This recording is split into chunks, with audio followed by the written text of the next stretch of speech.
माणूस एकसंध झाला समाजामुळे, समाज शिस्तबद्ध झाला आदर्श शासन व्यवस्थेमुळे, आणि शासन व्यवस्था नियंत्रणात होऊ शकते ती विचारधारा म्हणजेच राजकारण किंवा राजनीतीमुळे.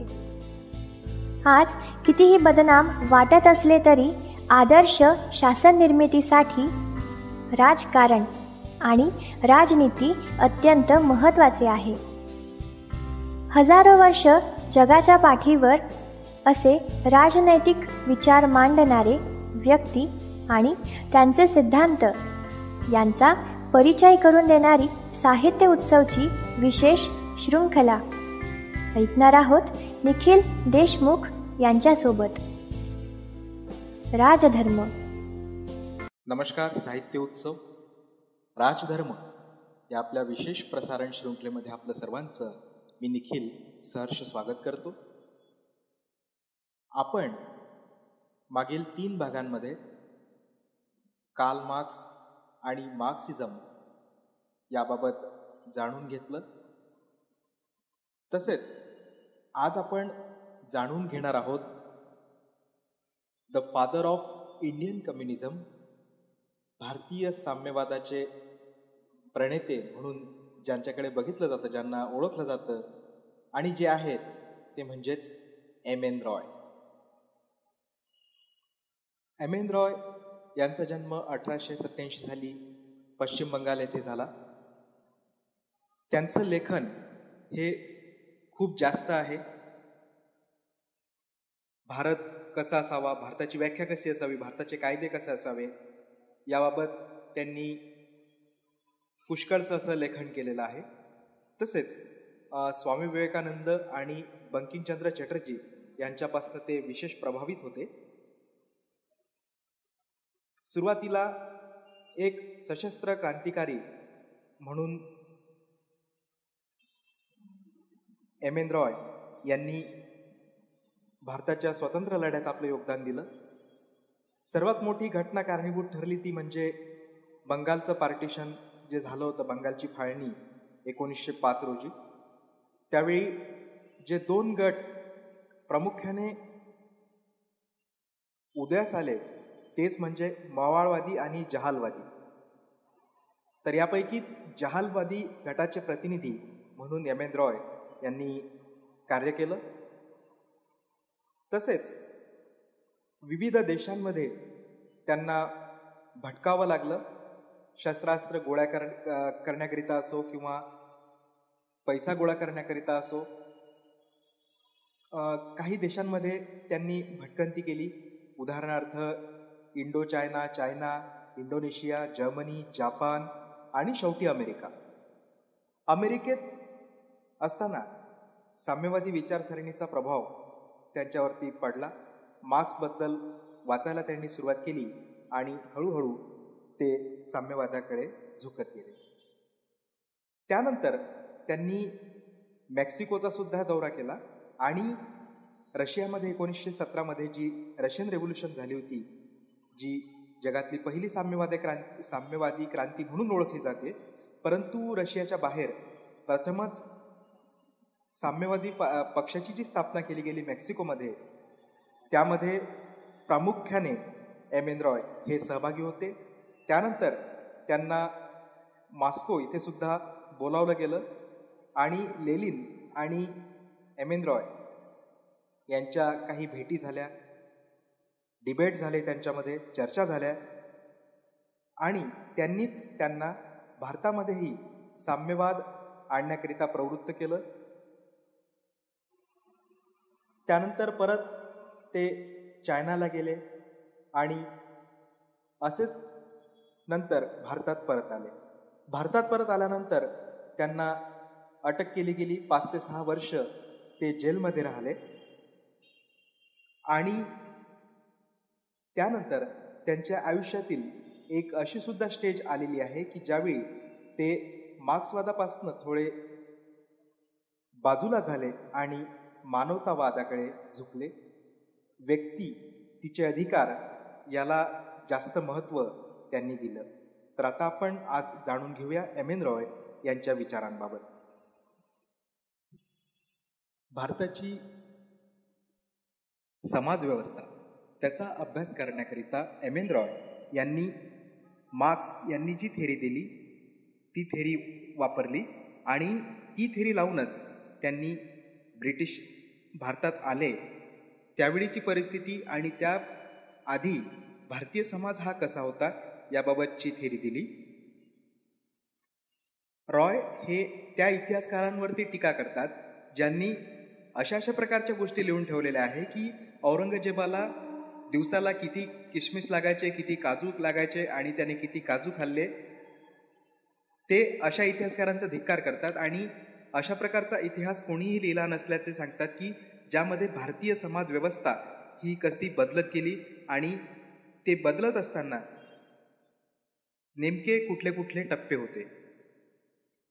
एम एन रॉय म्हणतात की भारतामध्ये कॅपिटलिझम हा फार थोड्या प्रमाणामध्ये अस्तित्वात होता, परंतु ब्रिटिश ज्यावेळी भारतात आले त्यावेळी भारताचा इंडस्ट्रीयल कॅपिटलिझम वाढला. आणि ते असेही म्हणतात की जी स्वतंत्र भारताकरिताची चळवळ चालू होती ती चळवळ ही भारताला स्वतंत्र करण्याकरिता नव्हती, तर काही एका क्लासची जे ब्रिटिशर्स कायदे आणत होते ते कायदे हे ब्रिटिशांच्या फेवरमध्ये होते, ते बदलवण्याकरिता होते, कारण ते कायदे या क्लासचं नुकसान थोडंफार करत होते, फायदा मात्र काही होत नव्हता. फायदा हा ब्रिटिशांचा होत होता. त्यामुळे एम एन रॉय यांचं असं मत होतं की ही जी मुवमेंट आहे ही मुवमेंट भारताच्या स्वातंत्र्याकरिता नसून त्या क्लासचा स्वतःचा इंटरेस्ट प्रोटेक्ट करण्याकरिता आहे, असं रॉय यांचं मत होतं. एम एन रॉय यांनी मार्क्स यांच्या विचारसरणीवर सुद्धा थोड्याफार प्रमाणात टीका केलेली आहे. रॉय म्हणतात की कार्ल मार्क्स यांची जी विचारसरणी आहे ती प्रोडक्शनबद्दल, इकॉनॉमीबद्दल आहे, परंतु त्यामध्ये व्यक्तीच्या स्वतःला असं महत्त्व नाही आहे. जसं की आपण हेगल आणि कार्ल मार्क्स या दोघांच्याही विचारसरणीचा विचार करत असताना बघितलं की कार्ल मार्क्स यांनी पदार्थावरती जास्त भर दिला आहे, तर हेगल यांनी आयडियावरती भर दिलेला आहे. एम एन रॉय म्हणतात की फक्त पदार्थांमुळे इतिहास घडत नाही किंवा फक्त आयडियामुळे इतिहास घडत नाही, तर या दोन्हीमुळे इतिहासाला आकार येतो. आता आपण जाणून घेऊया ह्युमॅनिझम बाबतचे एम एन रॉय यांचे विचार. एम एन रॉय यांनी मार्क्सिझम तसेच नॅशनलिझम या दोन्ही आयडियांचा विरोध याकरिता केला की मार्क्सिझममध्ये इंडिव्हिज्युअलला महत्त्व नाही, क्लासला जास्त महत्त्व आहे, आणि नॅशनलिझममध्ये नेशनला जास्त महत्त्व आहे, इंडिव्हिज्युअलला जास्त महत्त्व नाही. त्यांनी जी एक त्यांची आयुष्याची स्टेज होती शेवट ज्यामध्ये त्यांनी मार्क्सिझमचा जवळजवळ त्याग केला आणि ह्युमॅनिझम म्हणजेच मानवतावादाकडे ते झुकले. ते म्हणतात की मानवतावाद म्हणजेच 3 आयडिया असू शकतात, रॅशनल, मॉरल आणि फ्रीडम. हे जे 3 एलिमेंट्स आहेत त्यापैकी फ्रीडम म्हणजेच ते म्हणतात की हे फ्रीडम म्हणजेच कुठल्या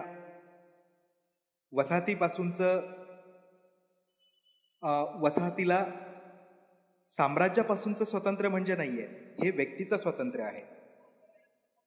कारण त्यांनी मार्क्स यांच्या क्लास या आयडियाला विरोध केला. ते म्हणतात की मार्क्स यांच्या मार्क्सिझममध्ये व्यक्ती फक्त स्वतःला क्लास म्हणून पाहतो आणि नॅशनलिझममध्ये तो एक नेशन म्हणून पाहतो, म्हणजे स्वतःची जी ॲज अ इंडिव्हिज्युअल आयडेंटिटी आहे ती हरवली जाते आहे. तर हे जे 3 एलिमेंट आहेत त्यापैकी एक मॉरॅलिटी म्हणजेच समाजाला मॉरॅलिटीने जोडून ठेवलेलं आहे. जसं की आपण कोणाला माफी मागतो हे फक्त आपल्याला वाईट वाटतं म्हणूनच आपण माफी मागत नाही, तर आपलं जे रिलेशन आहे ते कायमस्वरूपी राहावं त्यामुळे आपण माफी मागतो. फ्रीडम म्हणजेच इथे डार्विन यांचं जे एक स्टेटमेंट आहे की सर्वायवल ऑफ द फिटेस्ट हे इथे लागू पडतं. ते फ्रीडम म्हणजे असं की माणूस स्वतःला बऱ्याच गोष्टीपासनं फ्री करत गेलेला आहे. बराच संघर्ष आतापर्यंत मानवाने हा केलेला आहे आणि मानवाचा हा जो संघर्ष होऊन आतापर्यंत जो एक व्यक्ती म्हणून उदयास आलेला आहे हा काही फक्त कुठल्या आयडियामुळे आलेला नाही आहे, तर त्याने स्वतःने एक फार मोठा असा संघर्ष केलेला आहे आणि त्याचा मधूनच तो एक इंडिव्हिज्युअल म्हणून आज उदयास आलेला आहे. आपले इकॉनॉमीबद्दलचे विचार मांडत असताना रॉय म्हणतात की इकॉनॉमी ही एक कॉपरेटिव्ह इकॉनॉमी असावी. राज्याचा रोल हा फार मिनिमम त्यामध्ये असावा, परंतु राज्य हे रेग्युलेटर म्हणून असावं. तसेच आपली लोकशाहीच्या व्याख्याबद्दल एम एन रॉय आपले विचार असे व्यक्त करतात की ती सेंट्रलाइज नसावी तर डिसेंट्रलाइज असावी आणि पार्टीलेस पॉलिटिक्स असावं. त्यांनी पॉलिटिकल पार्ट्यांचा विरोध केलेला आहे. त्यांचं असं मत होतं की पॉलिटिकल पार्टी या फक्त लोकांकडनं पैसे गोळा करतात आणि त्याचंच ते एक माध्यम झालेले आहे. तर त्यांचं असं मत होतं की जी हायरार्की आहे ती टॉप टू बॉटम नसावी तर बॉटम टू टॉप असावी. लोकल लेवलवरती लोकांमधूनच एक कमिट्या असाव्या आणि त्या सुप्रीम असाव्यात, हायर असाव्यात. आणि आणखी इकॉनॉमिकली बोलायचं झालं तर अशी समाज व्यवस्था निर्माण व्हावी असं रॉयचं मत होतं की जी शोषणावर आधारित नसेल, ज्यामध्ये जशी कॅपिटलिझममध्ये कंपन्यांमध्ये आणि इतरत्र अशी स्पर्धा चालते ती स्पर्धा होणार नाही, अशा प्रकारची समाज व्यवस्था निर्माण व्हावी असं रॉय यांचं मत होतं. आणि याबरोबरच एम एन रॉय यांच्यावरील हा एपिसोड संपलेला आहे. धन्यवाद. दर्जेदार साहित्याचा आणि कलाकृतींचा आस्वाद घेण्यासाठी जॉईन करा साहित्य उत्सव व्हॉट्सॲप किंवा टेलिग्राम ग्रुप. जॉईन करण्यासाठी संपर्क करा 98 81 60 20 25 या क्रमांकावर. संपर्क क्रमांक पुन्हा एकदा 9881 60 2025. साहित्य उत्सव हे यूट्यूब चॅनल आजच सबस्क्राईब करा. साहित्य उत्सवच्या फेसबुक पेजला जरूर भेट द्या, कारण ज्ञान आणि मनोरंजन यांचं अतूट नातं म्हणजे साहित्य उत्सव.